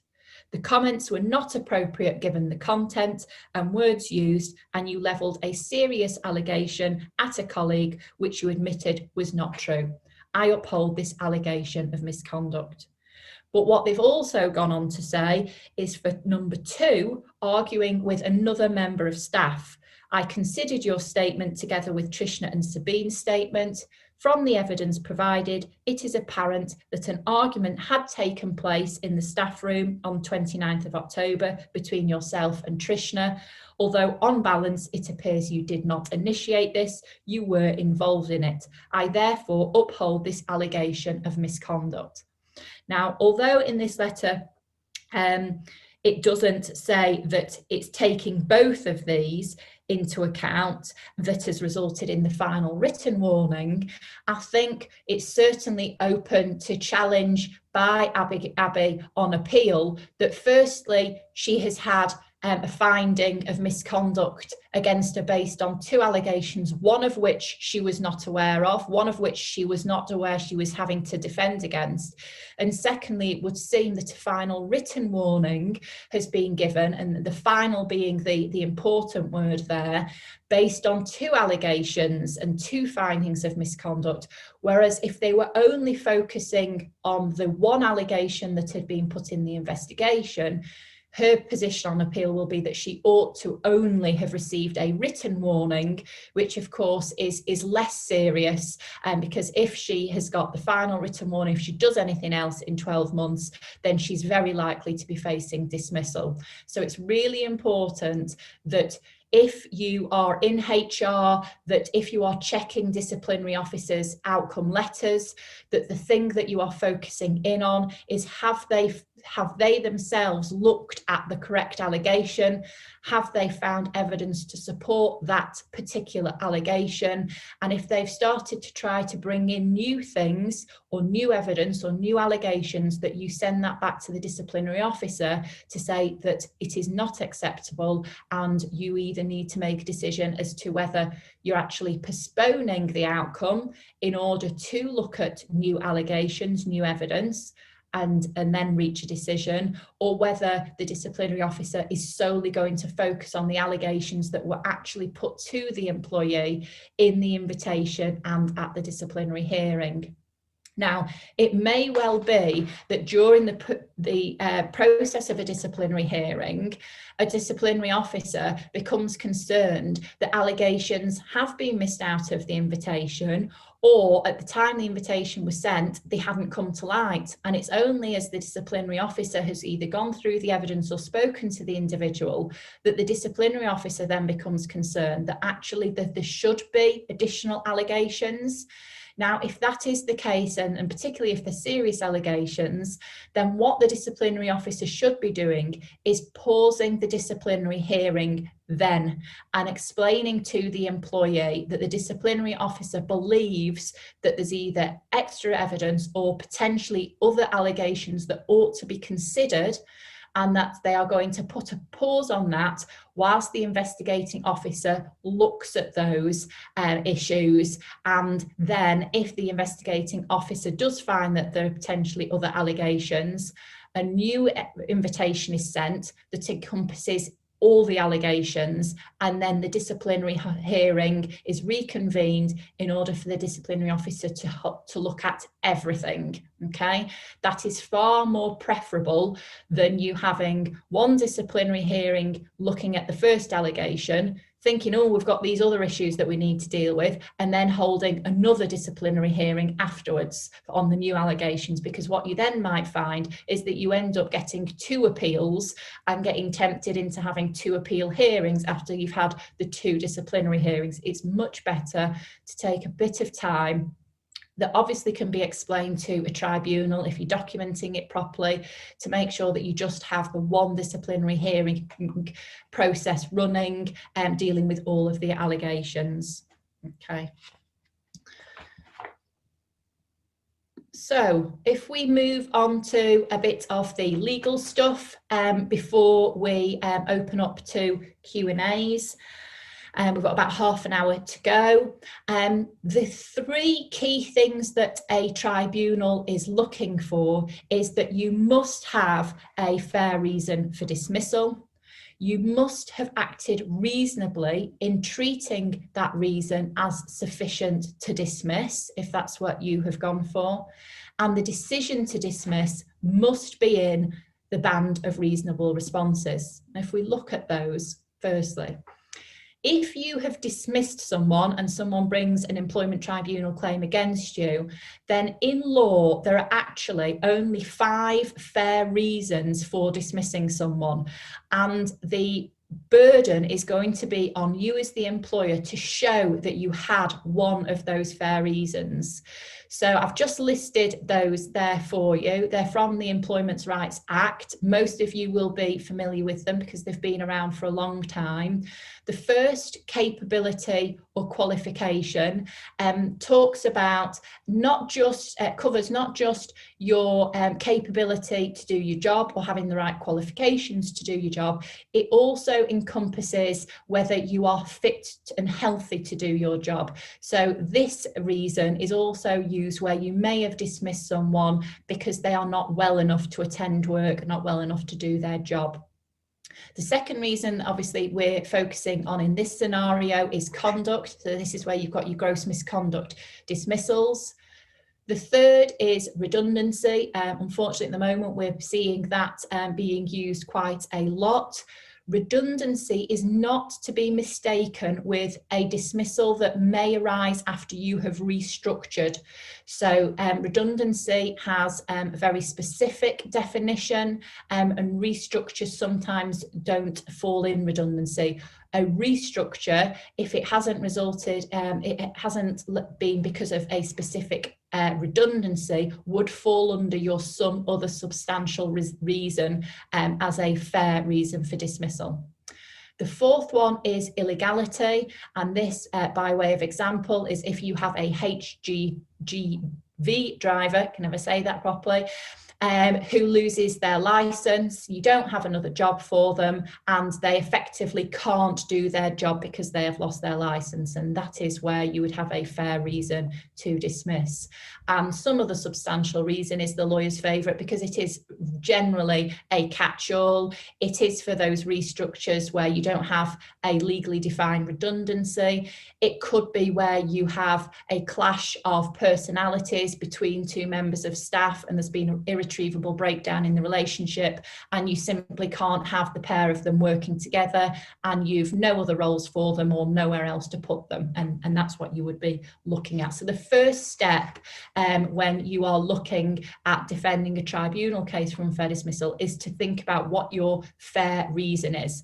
And I wouldn't even wait that long. If you are looking at a dismissal, at that very stage, you should be thinking, if we end up in tribunal, what is our reason for dismissal? What are we putting in our disciplinary outcome letter, and how would it fit within Section 98 of the Employment Rights Act? Now, if you are successful in identifying a fair reason, then the next step is looking at whether you have acted reasonably and whether it has been in the band of reasonable responses. And what a tribunal looks at is the whole process from start to finish. Each decision that you have taken, was it a reasonable decision? It isn't just about, is it reasonable to dismiss someone? Have you got enough evidence, and therefore is it reasonable to find that the evidence stacks up in favour of a gross misconduct finding? The tribunal will look at a decision to suspend. Was it reasonable to suspend at the outset? Were you reasonable in how you conducted the investigation? Did you speak to all the potential witnesses? Did you gather all the potential evidence? Did you follow your own procedure? So even if you have a HR procedure that is non-contractual, a tribunal will always expect you to have followed it. And if you haven't followed it, they will want to know your reason why, and was it reasonable not to have followed it? So for example, you may have a non-contractual disciplinary policy that says that you will give an outcome for a disciplinary hearing within 7 days. Now, you may get to the 7th day and your disciplinary officer may have fallen unwell and not be able to give an outcome. They may have gone on holiday and they didn't have enough time between the disciplinary hearing and going on holiday the following day to reach a decision. So you may have a plausible reason as to why the outcome was longer than 7 days, and that's why you didn't follow your own procedure. But it's important to have a reason that is reasonable that you can explain, because it will be focused on in tribunal and will be looked at. So one of the things that we end up talking about often when we're preparing for tribunal cases with clients is, what's more important in a gross misconduct case? Have they done it, or is it the procedure? Now, in some ways, it's unfortunate for employers because it's the procedure. So even if you catch someone red-handed doing something, taking some money out of the till, stealing some stock, punching the MD, then even if you've got very robust evidence to show that they have done it, if you just sack them on the spot, technically, you could still have an unfair dismissal. Now, for reasons I'll come on to, it might still not cost you in terms of compensation. But if you are a business that regularly tenders for work, where one of the questions is, have you had any tribunal cases, or have you had any findings against you in tribunal, then even if you don't have to pay somebody a penny, then if the tribunal have technically found it's an unfair dismissal because you've not followed a procedure, you're still going to have to disclose it. So commercially, it's still going to come back to bite you in that tender process. So really make sure that the focus is on the procedure, and what the procedure in following a fair and proper procedure will do is ultimately it will ensure that you have got the evidence to show that someone has done it. Okay. So in looking at a misconduct case, what the tribunals are looking at when it comes to the reasoning and the procedure is they want to find that your decision that someone is guilty is based on a genuine and a reasonable belief after you have looked at a reasonable investigation that on the balance of probabilities, that person is guilty of misconduct. So first of all, have you followed a reasonable investigation? As a result of that investigation, do you genuinely think someone is guilty? And thinking about it, on a 50-50 scenario, have they done it? If your answer is still, yes, they have done it, and you've ticked all the boxes through your procedure, then you are going to be okay with a fair dismissal in tribunal. But if you have any doubt that on the balance of probabilities, 40% chance, that's not going to be completely enough, a bit of a gap in the investigation, then you're going to be struggling with your procedure. So really important for the disciplinary officer to be thinking, has everything been done for the investigation? Do I really think that they have done it? Is it 50% or more? Now, this is important to bear in mind that it is that balance of probabilities. It's not like a criminal case of criminal guilt where you have to find that it is beyond reasonable doubt that somebody has done it. That is not the test applied in the tribunals. So if you think it's 51% chance or more that they have done it, and you've got your procedure in place, then a tribunal is very likely to be in agreement with you that they were guilty of it. The next step then is you've decided that somebody is guilty. If it's gross misconduct and you're looking at dismissal, is the decision to dismiss within the band of reasonable responses? Now, what I want to focus on, that this is a band, it's a scale. It isn't a case of you've got a very limited option, because many employers will take many different decisions, all in a wide range, a wide band of what is a reasonable response. What a tribunal cannot do is a tribunal cannot think, if we were the employer in this situation, what would we do? Would we dismiss or would we find an alternative? A tribunal is not allowed to do that. What a tribunal has to think about is what would different employers do in that situation? So what decisions would different employers come to if they'd followed the correct procedure and got to the same point you had?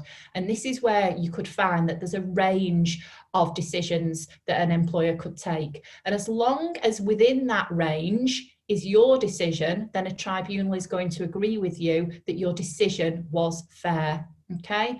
And more often than not, if it's found that there's been gross misconduct and you followed a full and reasonable and fair and thorough process, then a decision to dismiss is going to be within a band, a range of decisions that an employer could take. So you will be okay in tribunal.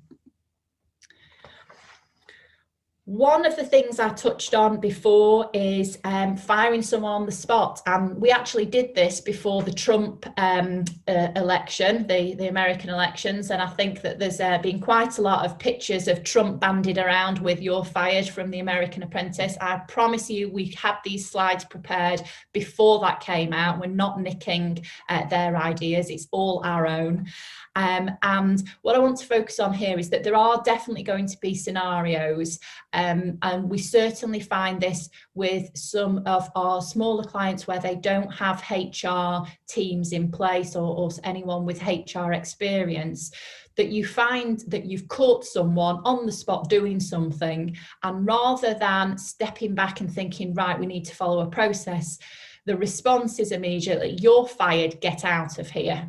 Okay, now in that situation, it's unusual for them immediately to think, oh God, what have we just done? We better call Forbes Solicitors. What we often find is that they then get an appeal, and that's when we're brought in, or they've had a tribunal case brought, and that's when we're brought in.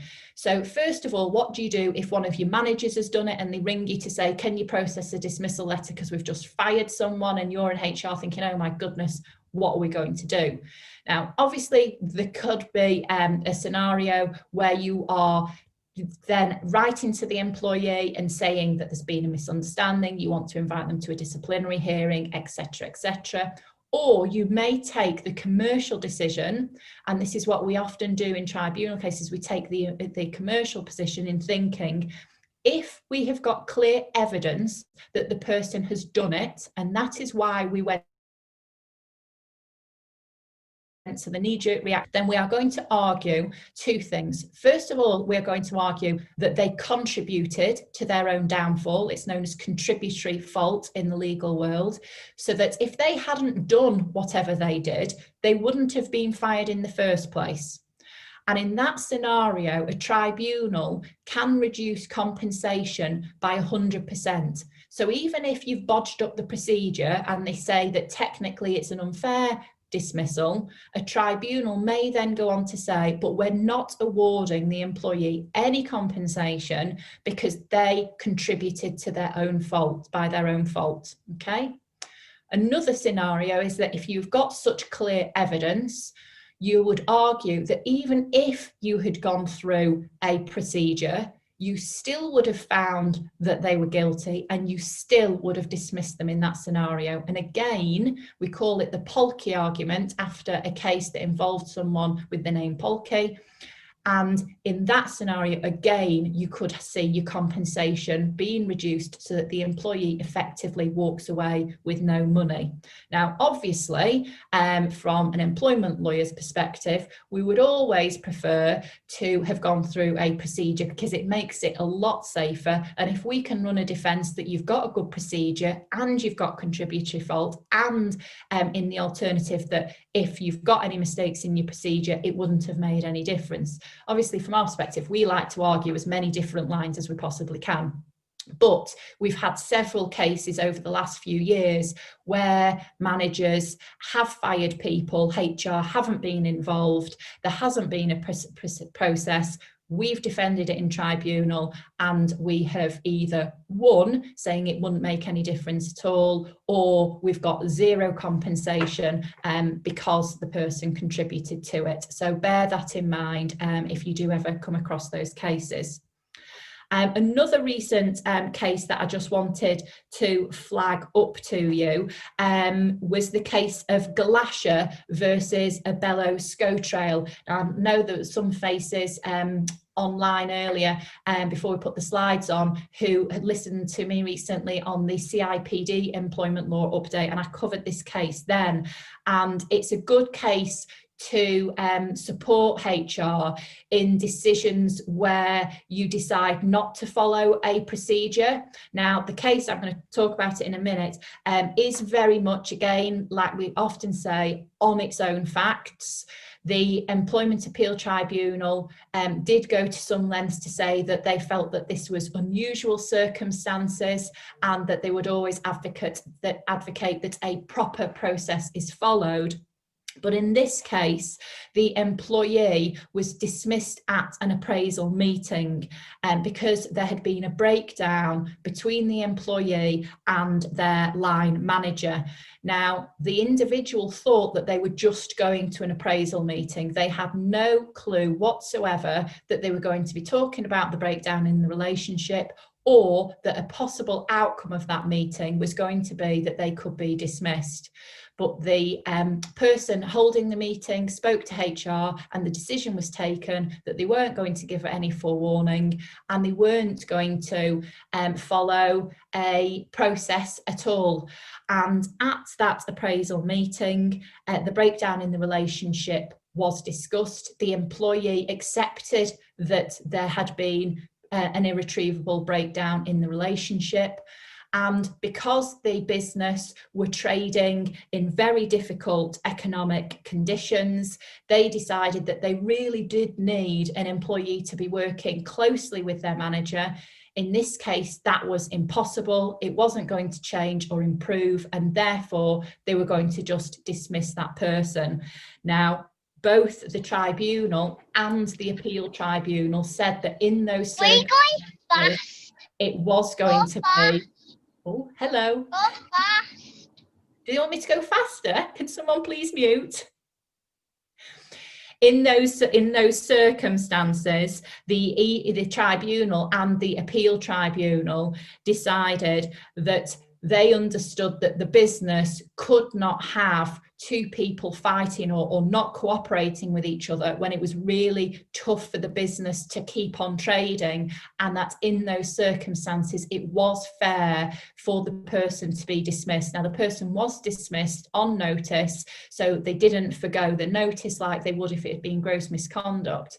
Now, I can see some very real decisions being made over the current pandemic and into next year, where if you do have breakdowns in relationships, whilst we would always recommend and advise you to follow a procedure, if there does come to a point where you don't have the time, or it becomes so fundamental to what your business is trying to do to survive in the pandemic, if you have a breakdown in relationships between two employees, if they accept that that is the situation and they accept that that has dire consequences or potentially dire consequences for the business, then you would be okay to go ahead with dismissing someone on notice. But I would urge you to take advice first so that we can make sure that you do have sufficient reasons for taking that decision, like they did in the Lancashire case.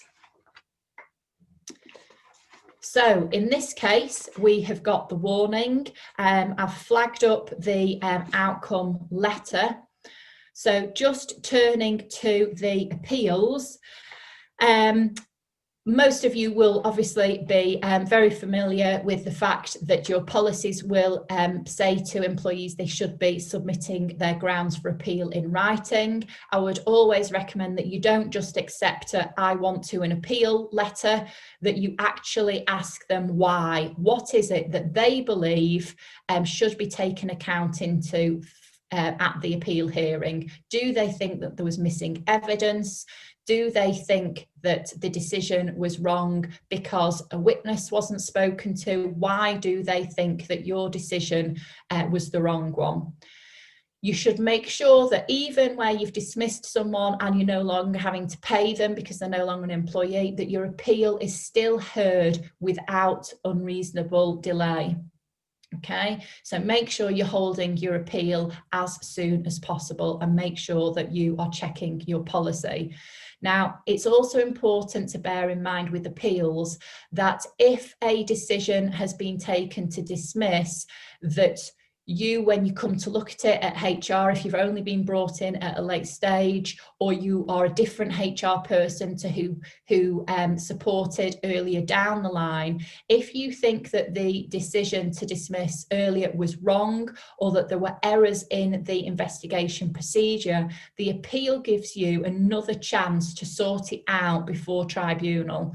So if you think that the investigation wasn't thorough, or it's come to light that the disciplinary officer was biased in some way, then as long as you look at an appeal as a full rehearing, a full opportunity to examine all the evidence again, to make sure that the investigation holes have been filled, to make sure that you have got credible witnesses, then so long as you take those steps in reaching your decision at appeal, even if the decision is the same as the one that's been made at the disciplinary and you're still dismissing someone, the appeal will help you out in tribunal because it will remedy all the defects in the earlier stages. So never think that the appeal is just a tick box exercise. It really does give you an opportunity to make sure you've got that watertight process for tribunal.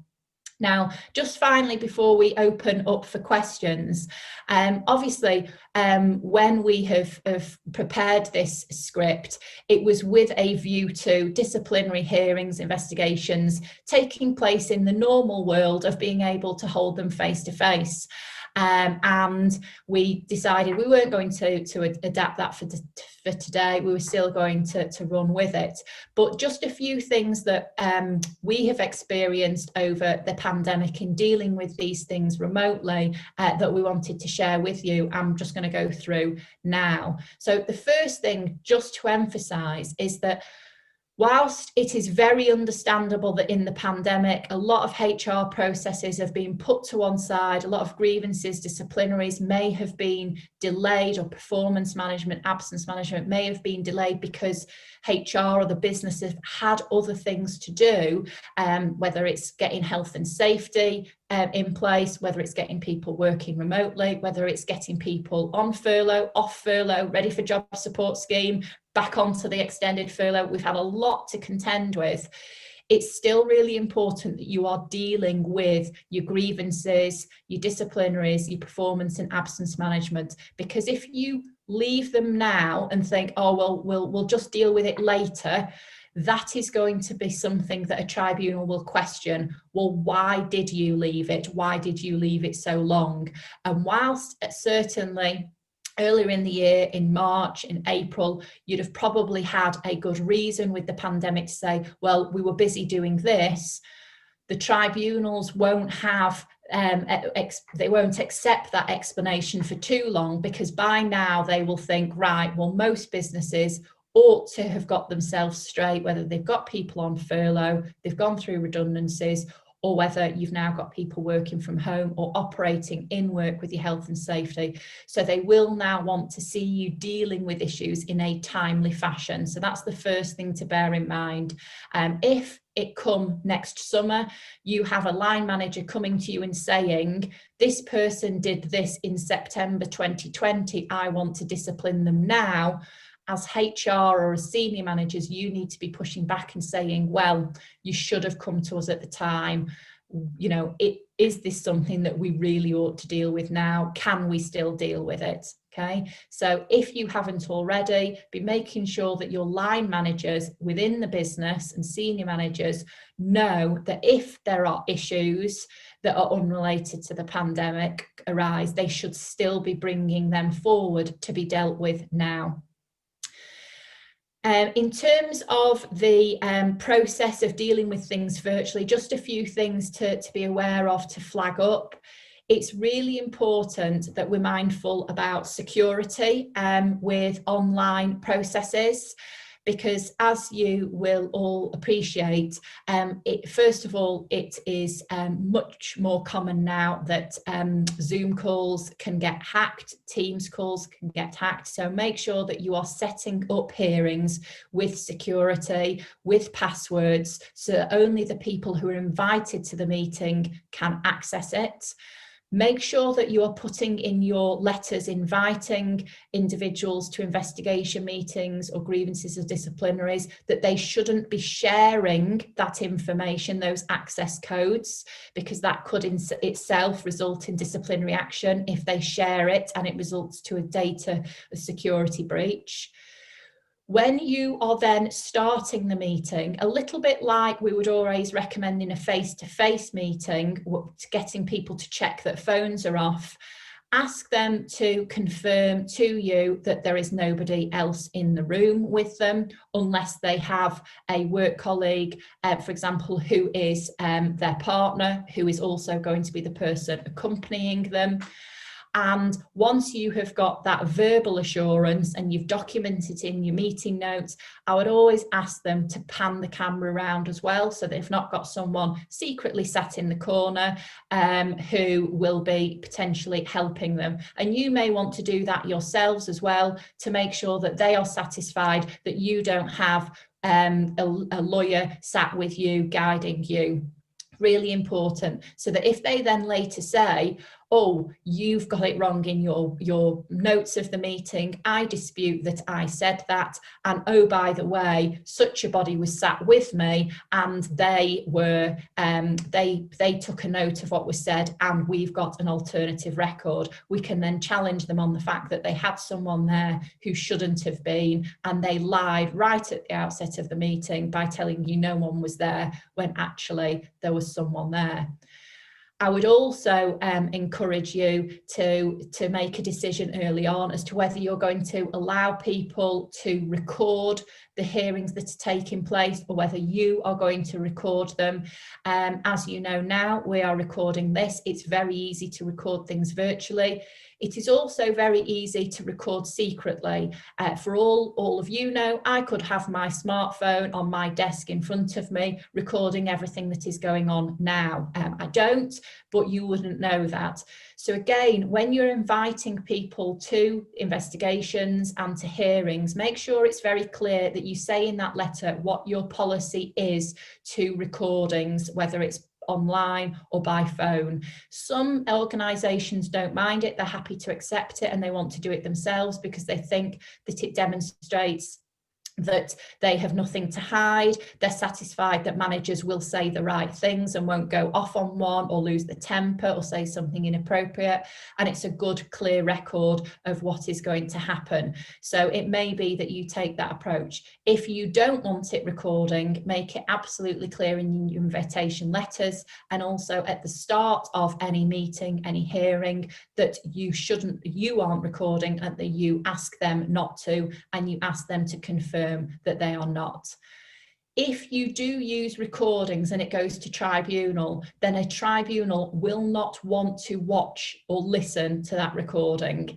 Very, very unusual for them to do so, particularly if you've got a hearing that lasts hours and hours. So just bear in mind that if you do record and you're not taking handwritten notes, that if you go to tribunal, they will subsequently be looking for either a summary or a transcript of it. So you may actually in fact be better at the time having someone taking a note, and it doesn't have to be word for word, but that pretty much writes as much as they can do to capture what was said in the meeting by both parties and any decisions, what was included in that. So they're the key things really. You ought not to be delaying things simply because you can't have a face-to-face meeting. You may have to think outside the box a little bit if you've got an employee who doesn't have access to their own laptop. Do you provide something? Do you invite them into a meeting to have it socially distant and have them sat in a different room, sat at a computer looking at you in a computer in a different room just because you want to make sure that people are kept apart? You also need to make sure that you are enabling an employee to have someone accompany them to the meeting virtually. So it may be that you have to set it up as a group so that a trade union representative or a work colleague can still have access. And you're also going to have a think about how you work with documents. Are you making sure that they have a paper copy sent to them in the post so that they can be looking at it? If they're a little bit like me, they're a bit of a technophobe, they can look at a screen, but they can't also look at documents on a screen whilst they're looking at the screen, and they still want it in writing. Or are you going to use a screen share scenario like we are with the slides today, so that you can all be looking at the same document at the same time? So think about those kind of practicalities as well.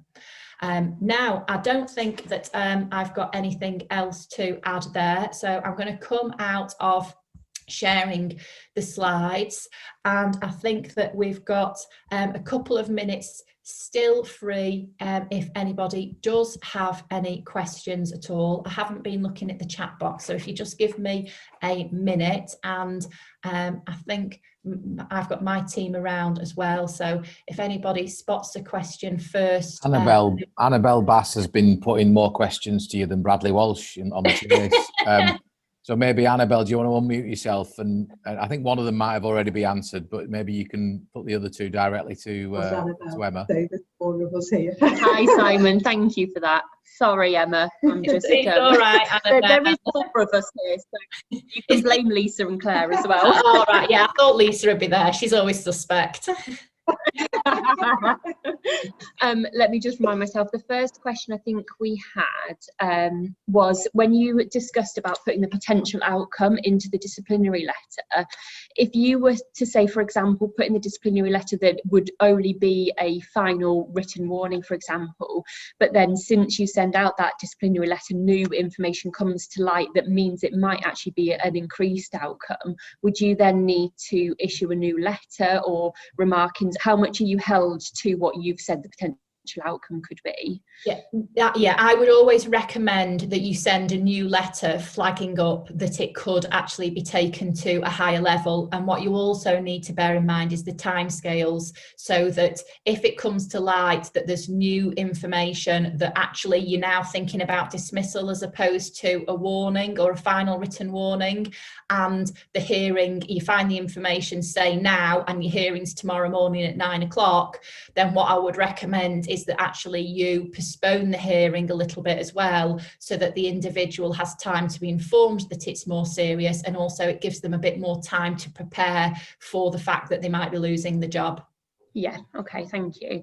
Can I keep going with my question? Yeah, go on. I'm sorry. Hopefully they'll be useful for everyone else as well. One thing we had noticed is that in the outcome of the disciplinary hearing letter, it said that Charlotte Black took the minutes of the meeting. However, was she also the one that was the investigating officer, and would you be able to have her sort of attend both meetings in two different roles? But it is something we've had before, because we've got a small HR function. Sometimes, you know, if something goes between a few investigation meetings and a disciplinary, it does sometimes need to have the similar people involved taking minutes or leading the meeting, and how does that work? Yeah, that is absolutely fine. In an ideal world, you do have someone different doing it, particularly if it's the investigating officer who's then sitting taking notes, but the tribunals do understand that sometimes that's just not possible. So it may be that you want to explain that, or certainly know that you've got a reason in your own notes as to why you've done that to use later in the tribunal. But what is just really important is that in the invitation letter, when you're possibly saying who the note taker is going to be, and at the outset of the meeting, that you explain that whilst that person has been the investigating officer or involved in the previous process for whatever reason, they are only at that meeting to take notes. They are not there to participate either in the course of the hearing or in the decision-making process. And then that's really important to make sure you enforce it, because what you sometimes see is an investigating officer is there to take the notes, but they then can't help themselves from jumping in and asking questions or commenting on things or flagging up what they have put in their investigation report. And that's where it starts becoming tipping onto the unreasonable scale, and the questioning of, well, actually, how far involved is this investigating officer in the disciplinary decision? So it's really important to make sure that that's clear. Now, if you are going to have the investigating officer there in a dual role, that's okay as well. So if the investigating officer is going to be there to help present some of the evidence and also to take notes, that's okay. But again, make sure that it's really clear in the meeting, in the letter and the meeting notes, that you've explained that to the employee and that they're okay with that. Okay, thank you, Emma. And then final question, I promise, and then I'll shut up. We've also asked a question of, I know you mentioned earlier about family members potentially being the representative within the hearing. If there was a situation, for example, where the employee was suffering mental health, i.e. anxiety, they weren't able to maybe articulate themselves properly or respond to questions in the hearing, would you allow the family member or the representative to answer questions on their behalf? in that sort of situation? Yes, I mean, I'd always encourage the employee to be the one participating and answering the questions, but reassure them that the person accompanying them is going to be allowed to make a statement or answer some of the questions if they are struggling. But I would go with try and encourage the employee, but be open to have that person answering. Now, if it's someone with a mental health condition that could amount to a disability under the Equality Act, then you have a duty to make reasonable adjustments that may well then be that the reasonable adjustment you make is letting the person accompanying them speak on their behalf. And it may be that the family member isn't an employee of yours as well. And so in normal circumstances, you'd probably think, well, we're not going to let a family member come into our hearing. But again, you may think that it's a reasonable adjustment to allow the family member to accompany them, particularly at the moment with the pandemic. If someone's at home, they've got a family member there who they want to sit in on, then that, in my view, would be a reasonable adjustment to make in those situations. You may then find as well that the employee feels a bit more comfortable speaking if they've got a family member with them rather than a work colleague, because we still do find that individuals don't want to talk about their mental health in front of a colleague, and if they're not a member of a trade union, it then limits who they've got to accompany them, and then they're more likely to shut down and not talk at all. Whereas if there's a family member who they feel comfortable speaking in front of, then it's reasonable to do that. But I would set down beforehand what your expectations are, in that you expect the employee to engage as much as they feel well enough to do, and that ideally the person accompanying them is there just to support them and to possibly to provide a statement either at the beginning or at the end of the hearing, rather than them answering the questions. Okay, brilliant. Thank you, Emma. You're very welcome. Thanks, Emma. Jackie, Kenny, do you want to put your question? We've got 2 questions in the chat which we'll pick up and then we'll wrap up, because I'm aware we're overrunning slightly. Jackie, are you still there? Yeah, I'm still here. Can you hear me all right? I can hear you fine. Yeah, so I'm a mediator, so this is quite interesting, because seeing that right from the beginning, I'm thinking, why don't we just get a mediator and sort that out before the investigation, which is time suckage. As a manager, I remember that sort of thing. But with the thing about part of the disciplinary being about social media, that's kind of an incidental finding, really, isn't it? As part of the investigation. So wouldn't it be unfair to not actually check whether the whole group of them are using social media at work and inappropriately? Because you might be picking on one person that's doing something that everyone is doing. Yeah, absolutely, Jackie. That's something that you would need to be balancing in HR, that if you take action against Abby for breaching social media policies, is there anybody else who's potentially guilty of it? So the issue here with the allegation for Abby breaching the social media policy wasn't that they were using a group chat, it was that in that group chat she made disparaging comments about one of her colleagues. So that was the slight differential. Right. If it was a case that the social media policy said colleagues are not to use social media for any work-related purposes, and they found that this group chat, whilst it was set up for social reasons, did then go on to talk about work things, then they would have had a stronger position to say to everybody, we're disciplining you all for using this group chat for talking about work when it was set up for social work purposes. But that would be quite extreme. I mean, when we first saw social media policies being brought into the workplace, it was very much anti-social media. So a lot of policies in the early days were saying employees can't use social media or interact on texts and groups and what have you. There was just an outright intolerance to it by a lot of employers. But what we've seen is, as social media becomes much more prevalent in the workplace, I mean, we as a team use social media to keep in touch with each other. We've had lots of delightful posts on our group chat about all the guidance coming out from the government, and that's how we spot it and get it to you guys so quickly on LinkedIn, because we use social media for the advantage of the business. So the social media policies now have adapted, but what I think this does do, this scenario is, kind of really shines the light on it's important that we do keep our social media policies up to date, because they are a tool, as it were, for businesses to make sure that you are managing people properly and you are on top of what people are using social media for, because we are seeing now that in nearly every tribunal case we deal with, social media forms some part of the evidence, whether it's on Facebook or on text or on WhatsApp messages. It is a key thing now, and it means that we have stronger evidence against individuals for doing something, whereas previously they'd say something to a colleague, you would never get that evidence. It would be one person's word against another, whereas now often we're seeing things played out through social media, so we get the evidence captured.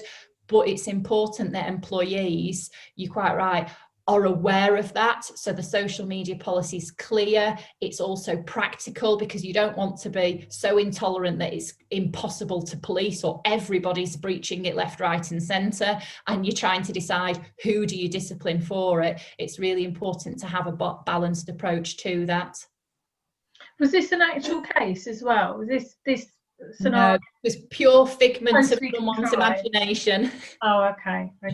I'm sure it's drawn on incidents that we've dealt with over the years, but it's not set on one particular case. Yeah, hence me just thinking, why wasn't that mediated? But, no, that's fine. Thank you all anyway for doing that for us this morning. You're very welcome. Thank you, Jackie. I think Abby's answered. Yeah, she has. I was gonna get you to answer it. One for the video, and just to check that you and Abby were consistent in your advice. Trying to catch us out. We are very consistent. Read my answer and just repeat what I've said. Sally, we might as well get Sally on for the video, and then we'll make it the last question. Sally, are you still there? I am. Yeah, sorry, hi, I Sally. am. But Abby did answer my question, so thank you anyway. Oh, okay, right, fine, great. Well, everyone who's watching it on YouTube will have to work out what that question was, and they'll never know now. So that's fine. Okay. Any last? I'm conscious of time, so I'm going to wrap it up there. Emma and the team from Forbes, we will be putting your contact details in the follow-up email, so everyone will have details if they've got any specific questions they want to. You'll be happy for us to share your details, Emma, with everyone. Yeah, absolutely. Put my mobile and my email number. That's great, Simon. Okay, great. Well, what a couple of hours it's been. I'm sure you can imagine how much work's gone into the preparation of that. So thank you to our cast. I hope I've got everyone: Trishna, Abigail, Sabine, Charlotte, Amy and Fern, and also to Emma, who's talked a lot in the last couple of hours. I hope you've all found that extremely useful. I certainly find it very interesting and useful as well. It makes me realise some of the mistakes I've made in the past as well. So thank you, and we will no doubt, well, hopefully see you all again at a HR event with Forbes in 2021, potentially online, potentially in person, hopefully in person in the coming year. Just quickly signpost you to some of those events. There's the Powering Up Lancashire event on the 18th of November, the Construction Connections event on the 25th of November, and Dr. Adam Marshall in conversation with Philip Hammond on the 26th of November, and a load more events that we're cramming in between now and the end of the year as well. All the details at chamberlive.co.uk. Have you got any upcoming events from Forbes that you want to quickly plug?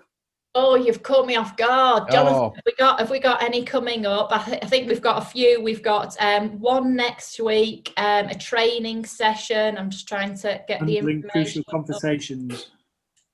Handling crucial conversations. Link in the post-event email. Jonathan sent me the link to all the Forbes events, so that will go in the email as well. We'll put that in the follow-up as well. A reminder, if you're a Chamber member, you've got access to Chamber Protect, which includes a legal helpline, health and safety, tax and legal advice helpline. When we, of course, and very often signpost our members to the wonderful team at Forbes who have looked after us all this morning as well. Stay safe, everybody, and have a great Wednesday afternoon. Thanks, everyone. Thanks a lot, guys.